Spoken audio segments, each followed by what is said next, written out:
So, over the last few days, I asked you guys to send in any questions you might have relating to gym, nutrition, supplementation, basically anything you had general questions about. Gotta say, we got a good crop of questions come through, and I'll be really excited to answer all of them, as well as one question actually spawn a Sunday sit-down video, so that will be revealed at the end of this video. So let's get started. We got a lot to go through, a lot to unpack, so no wasting time. Let's get straight into it. So my first question is pros and cons of a home gym versus a commercial gym.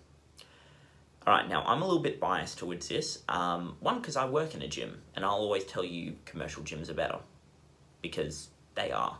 The way that I see it is, for a home gym, how much equipment can you realistically have, for one?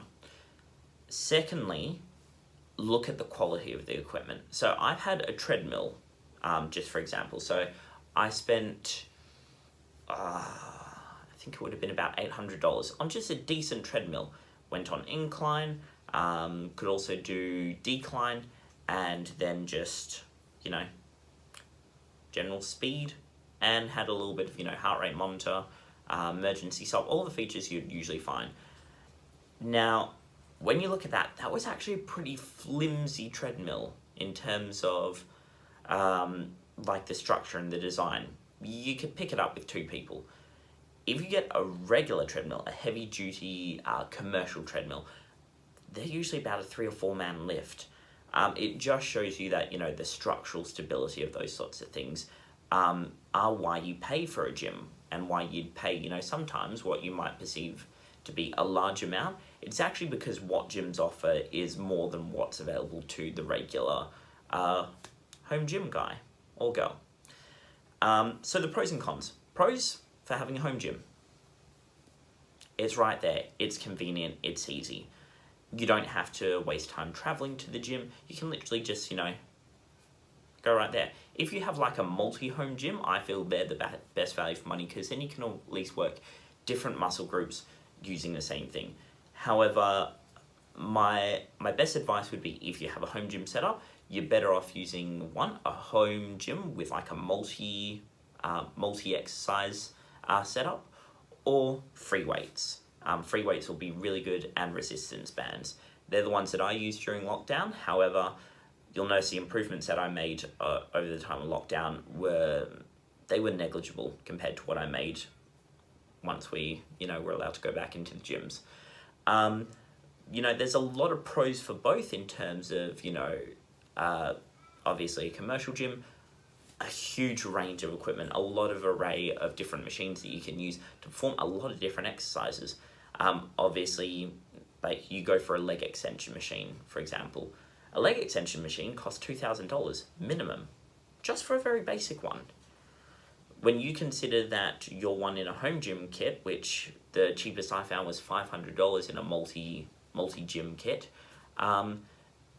there's really no comparison. For me, I find it's better if you have a home gym, awesome, you're still going to be able to work out, but perhaps your results might not be as pronounced as someone who has access to a commercial gym, to all that equipment, and then a better quality. When you look at it as well, like for most gyms, they'll be between $25 to $30 a fortnight. We work that out over, X amount of time. So say in a year, spend about $600 or $700 on a gym membership. So you would have to spend, I feel, at least $5 or $6 grand on a good home gym setup. Now, again, there's that whole convenience factor of having your own home gym. The big con there would just be, when something's convenient and when it's easy, we tend to shy away from it. Because if it's just there, well, we can go anytime. We don't really have to make time. Whereas if you have a gym that you have to drive to, it's a specific location where you need to leave your house in order to get to the gym, you're more likely to stick to that than you are with a home gym setup. Trust me, over lockdown, I didn't gym nearly as much as I'm gymming now.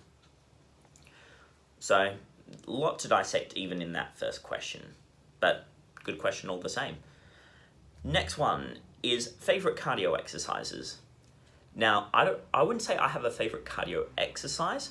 I have a favourite cardio training regime, which is HIIT style, or there's one used by runners called fartlek training. And basically, you spike activity for an extended period of time, usually 30 to 60 seconds. So you go all out as fast as you can for 30 to 60 seconds, then take the same time proportionate into a rest period. So you might do 30 seconds on the treadmill, running as fast as you can, then 30 seconds nice and slow. What it does is it spikes your heart rate, then brings it down. Spikes the heart rate, brings it down. If you did that, say, over a 10-minute period with those 30-second alternating phases, you do 10 fast sprints with 10 slow walks. In that 10 minutes, you would probably burn the same amount as someone who was doing that for 45 or 60 minutes of just a steady state walking cardio. In terms of, what gyms have available, the best possible cardio exercise you can do, in my opinion, and this is personal and it's what I know works for me when I'm going into bodybuilding prep, is a Stairmaster. You will tire yourself out on that. If you don't have that, most gyms also have something called a power tower, which is an upright mountain climber. Really, really good, expends a lot of energy using a lot of muscle groups at once. Our next question is, when taking supplements such as protein and aminos, is there any best time to take them? So the old bro science thing was, once you finish a workout, within 30 minutes you got to have your protein shake, otherwise you've missed your anabolic window and all your gains are going to disappear. Yeah, right. That is probably one of the biggest piles of crock you're going to find within the whole gym community. Simply because, no, it doesn't matter if you take protein 30 minutes after you work out or 4 hours after you work out. All it means is it takes just that much longer for the protein to hit your bloodstream to start being used to repair the muscle, because that's what protein's used for. It's built for building and recovery of muscle tissue. For stuff like aminos, it's more just convenience. Aminos can be taken throughout the day, and for those of you who don't know, aminos are amino acids, and there are a lot of amino acids, but when we come down to essential amino acids, EAAs, there are 10 of them. Essential amino acids are amino acids our bodies can't naturally produce, and it's ones we have to find, from food groups, usually red meat, fish, poultry, eggs, etc., etc. Now, we usually can't take in enough of these during a regular diet, so supplementing in amino acids can be quite beneficial. For most people, just for the structure of, their day, most people will take them during a workout. However, you can take aminos anytime during the day. So you can take it first thing when you wake up and start feeding the muscles right away. You could take them all throughout the day, just sipping on them. Put a scoop into a 2-litre water jug, pop some ice in there, and just sip on aminos throughout the day. There is no best time to take protein and aminos. When it comes to pre-workout, 15 to 30 minutes before a workout. This question comes from someone who would only be taking protein and aminos. Those other ones, it can be a little bit more specific, but for those, there's a whole lot to unpack in terms of timing of supplements that we just take too long on that. But in terms of protein and aminos, whenever you want, I would suggest for protein, as long as you structure it regularly throughout the day, you don't necessarily need to take a protein shake after you've worked out. That is simply for those people who want to speed up their recovery, and taking protein in a liquid form means it's quite bioavailable. It's going to get to your muscles pretty quickly, be absorbed into the bloodstream. There's a lot less processes for it to take before it's available for you. Really good question though. Next question, best exercises to tone the stomach. So there's a little thing here. Toning the stomach and getting a flat stomach, two completely different things. To get a flat stomach, your body fat percentage has to be low. A little bit of a harsh thing, but that's the way it is. Everyone will have that little pouch at the bottom of their stomach that just stays there. It's a little stubborn bit of fat for most people. You might be the, 1% who are genetically blessed and predisposed to not carry as much fat on the midsection. For me, I'm not that person. I carry a lot of fat on my midsection, and it sucks. And the only way I can get a flat stomach is to drop that body fat. So I have to make sure I'm in a caloric deficit, that the energy I'm expending is more than the energy I'm taking in. As soon as I start getting pretty low, so about 9 to 12% body fat is when I start slimming down. In terms of toning it up, just like sit-ups, crunches, leg raises, everyone's different, but there's essentially only two movements for your abs and for your midsection. And that is essentially either a sit-up or a crunch variation, whether it's crunching to the side, whether it's a sit-up where you move your legs independently from the rest of your body, whether it's you do a conventional sit-up. But to tone the stomach, as long as you're just doing some regular ab work to help define that and make sure that when that body fat drops low enough, the abs and the midsection will become a little bit more clear and defined. Next one, is sugar as bad as people think, and should I try to reduce it or cut it out completely? Bit of a tricky one. Now, I have a sweet tooth, so for me, this is a little bit of a sensitive subject. You're not going to hear me cussing out sugar, because sugar, it gives me life, it gives me energy, and it makes me feel happy. Now, you should definitely try to reduce your sugar intake. Currently, I don't actually have a lot of sugar in my diet. It's very, very simple, and as we go through some of the questions related more to nutrition and setting up diets, I'll delve a little bit further into that.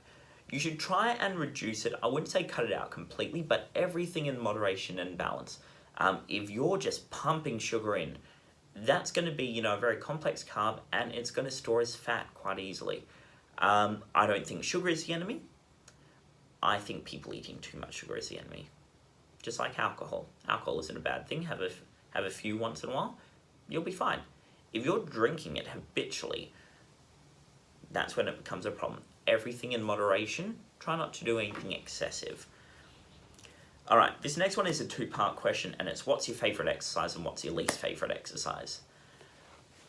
This is the one that I hate to answer because I have so many favorite exercises. I wouldn't say I have a least favorite exercise. I do have probably two. Maybe there's a few more than that, but really two main ones, and they're both leg activities that I can't find any enjoyment in, and I'm so glad when they're done. So the two are Bulgarian split squats, and the other one is a box elevated barbell reverse lunge. That one sounds a little bit more complicated. So a Bulgarian split squat, if you look it up on Google, you'll be able to find what it is. It's essentially one leg elevated on a box behind you, and with your front leg, you squat down. Usually you can hold weight, and that's the variation that I do. Heavily weighted and a complete bitch. I don't like it. I'm happy when it's over, and it helps me grow. But again, there'll just be those exercises that you can't find the enjoyment in, but we do them anyway. The elevated box barbell reverse lunge, that's where you put a barbell on your back, and you'll have about a 20-30 centimeter box.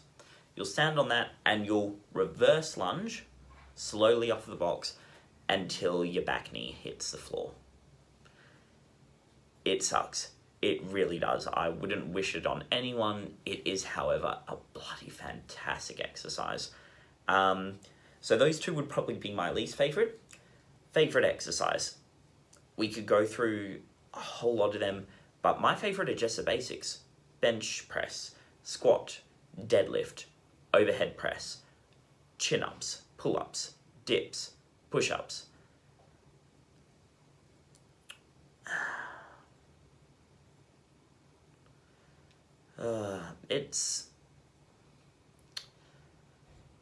It's a little bit of a tricky one when we come to favorite and least favorite. As long as your workout program has structure, there shouldn't really be any favorite or least favorite exercises. They'll all be beneficial, just as ones that you need to use a little bit more motivation for. Usually your least favorite ones will be the ones that you can't perform very well, or you have compromised form, or etc., etc. There's a reason why you don't like them. Maybe it causes you more pain, more discomfort. Maybe it's taking your muscles to a really uncomfortable place where they actually have to grow. But But yeah, least favourite, Bulgarian split squats and elevated box barbell reverse lunge.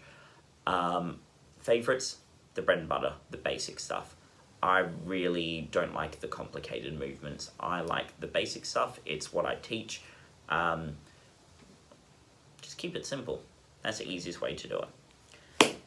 Next one, what is a plateau and how do you get out of one? Okay, so a plateau, we know the meaning of the word plateau. It's basically when we flatline, we stay the same. A plateau is essentially where we're not going up, we're not going down, we're just holding steady. And it's a holding pattern. Your body is very, very clever. It will get used to all sorts of stimuli, and it'll get used to it fairly quickly. Hence why when you do a workout program, usually you only stay on it for about 4 to 8 months, and then you'll adjust it. When you're on diet plans, it's not good to stick to the same thing. So even like when I do bodybuilding contests, we don't go on the same diet and just keep getting less and less calories as we go. Your body will get used to it and it'll think, oh, I don't have to drop weight now, and it will cruise. You need to introduce a stimulus. So for me, if I'm trying to lose body fat and I plateau, I'll then refeed, spike my metabolism, getting some higher calories for 2-3 days max, and then kick back into it. Lots of different ways to do it. Alrighty. How do you actually get out of a plateau though? I think it comes down to actually looking at what caused it. So if you're in a plateau where you're not dropping weight fast enough, or the exercises just aren't, giving you the stimulus anymore, the response that you're looking for, then it might be time to change it up. Usually a plateau just occurs when you've been doing the same thing for too long and you just need a change. What's my favourite fitness quote? Okay, this is going to sound really stupid and really bodybuilder. It's a quote by Ronnie Coleman. Now, I love anything Ronnie Coleman quotes. So his most famous quote is, "Everybody wants to be a bodybuilder, but ain't nobody want to lift no heavy ass weight." Pretty simple. He also has, "Yeah, buddy," and "ain't nothing but a peanut." Favorite fitness quote would probably be something from Ronnie Coleman.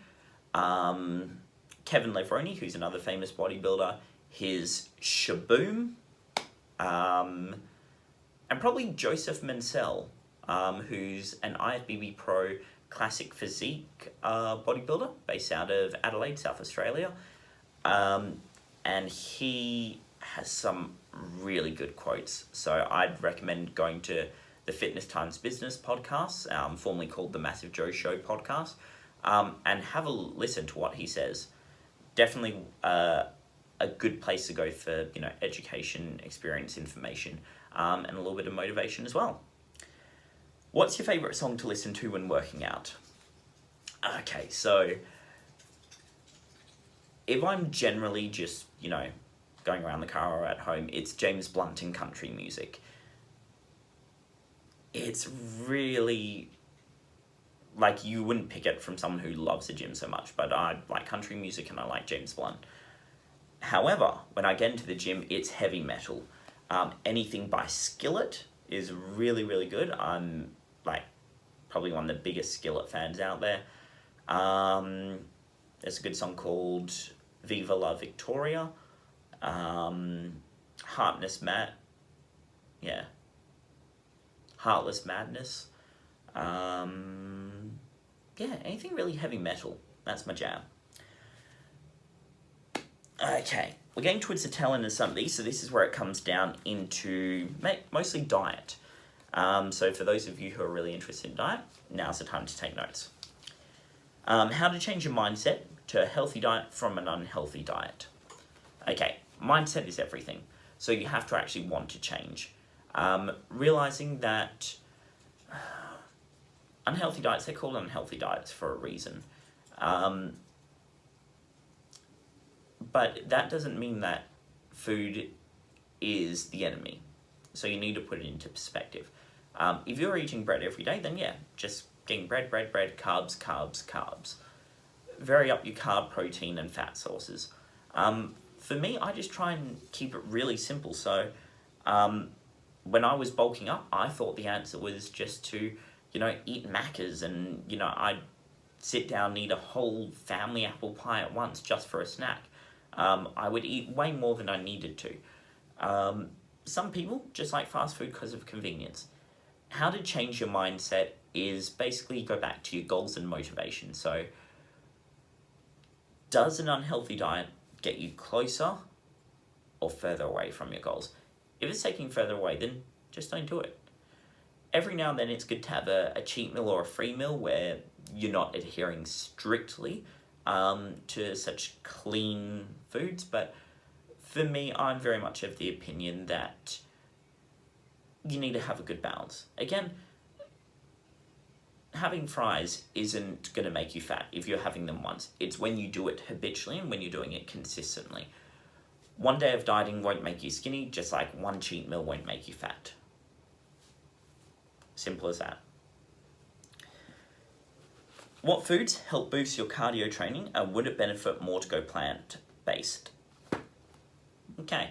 There was a Netflix series out called Game Changers, which I haven't watched because I refuse to bow down to peer pressure. But one thing that came out of it, and I got a lot of questions about, there was a vegan powerlifter there, named one of the strongest men in the world. The thing is, when everyone said, "Have you heard of this guy?" and they said his name, I'm like, no, I haven't heard his name. And the thing is, he's not a world-famous powerlifter. Because I follow strongman competitions. That's, apart from bodybuilding, it's a really big hobby of mine. I love strongmen. I love seeing guys pick up some really heavy weight. I love seeing people do impressive feats of strength. However, plant-based, listen, I am all for balance. I wouldn't say it would be any more beneficial to go on plant-based diet than it would be to go on pure carnivore. I'm not one for diets where you limit whole food groups and even, like keto, cutting out, as many carbs as you can, increasing proteins and fats. Long-term, not sustainable, and long-term, not actually that good for you. Everything in balance and moderation. Now, I'm not a nutritionist. I don't claim to be, and will never claim to be, unless I get a certification for that. Now, everything in balance. That's a key. It's not coming down to, is this going to be better? Is plant-based better? Is carnivore diet? A good balanced diet. Going from, the Australian Healthy Eating Guidelines, you can basically, go from there. 5 serves of veggies, 2 serves of fruit, your grains, cereals, dairy, etc., etc. And just try and stick to whole clean foods. Try and stay away from processed foods. In terms of any foods that sort of help cardio training, it depends what sort of cardio you're doing. For me, I just do steady state in the morning. I'm not too fussed in terms of, what I eat. The only thing is I do know black pepper really gets me fired up. So anything with black pepper in it, and most fat-burning supplements do have black pepper in them. Now, I'm not saying fat burners cure it all. They're probably one of the biggest misleading supplements within the industry. But something with black pepper helps with absorption, also heats up your core body temperature. But I love hot food, and I believe that, does help a little bit. But there's not really any specific food that you can take, to sort of boost your cardio training. Alrighty, 3 good, healthy, and easy bulking diets to make for the day. So I'm assuming it's going to be like meals or something. So have a look of my other video, shopping. So that should have been the second video on the channel. And it's basically me shopping, showing you through my regular diet. And I'm sort of in like a lean maintenance bulk, so I'm dropping body fat but trying to increase muscle. With that, if you're bulking, just make sure you get clean whole foods. Just try and avoid, an excess of fat. Fat, though, is really good because if you take fats with carbs, it slows down the path of carbohydrates through your system, stays within your digestive system for longer, helps make you feel more full. In terms of, bulking diets, you should be taking about 1.5 to 2 grams of protein per pound of body weight that you have. So, you know, the pound system we don't use in Australia, we use a metric. Roughly, if you're 90 kilos, somewhere around there, you'd be about 210, somewhere around there. Don't quote me, I'm terrible on those sort of conversion rates. But 220 is essentially 100 kilos. For me, I don't think there's a particular bulking diet you need to follow. I would just say generally, you know, about 2 grams of protein per kilo of per pound of body weight that you have. Otherwise, carbs. If you're trying to bulk up, probably double the amount of carbs that you're having as protein, and then probably only about, I'd say 25 to 30% in fats of what you're having for protein. Again, don't quote me on that. There's lots of different training and, you know, different diets that you can use. So nothing that's set in stone there. Again, it's all very individual and based on your body type. Usually for that, go to a nutrition or a health food coach or diet coach, and they'll be able to assist you further with that. Delicious breakfast to make for bulking. For me, I think just keeping it simple. And to give you an example, whether I'm bulking or whether I'm cutting down, I have the same breakfast. It's berries, oats, protein powder, mixed with water, a little bit of peanut butter. Sometimes you can add in some pancakes or a bagel, some toast, eggs, stuff like that, just to increase the calorie count there. But yeah, I wouldn't say there's any specific one. I just find that the one I make is quite delicious. Otherwise you can make your own protein pancakes, but at least with the one that I do with berries, oats, protein powder, water, peanut butter, got a good blend of proteins, carbs and fats first thing in the day. Alrighty, this question from Matthew. So Matthew and I actually did our latest Sunday sit down, and Matthew's come in with this question: my filthiest cheat meal.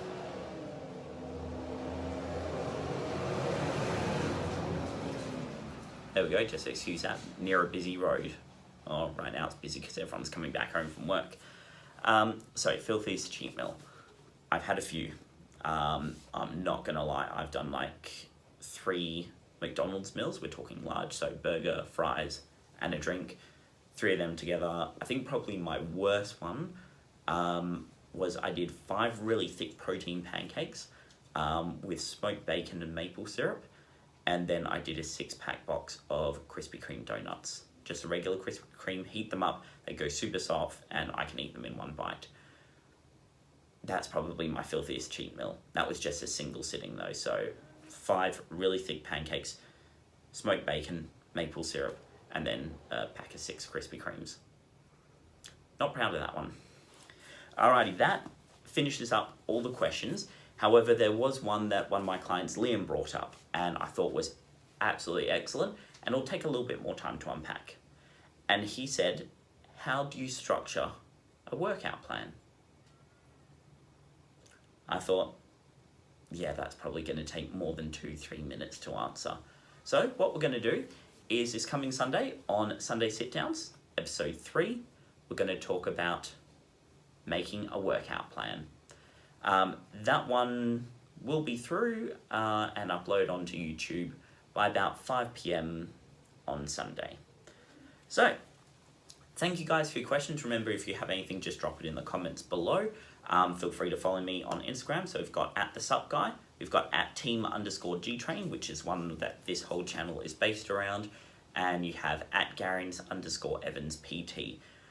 Please remember to share, like, subscribe, hit that notification bell so you can be alerted when any new videos go up. Tell your friends, comment, share around. Big love, thank you for watching, and we'll see you in the next one. GTrain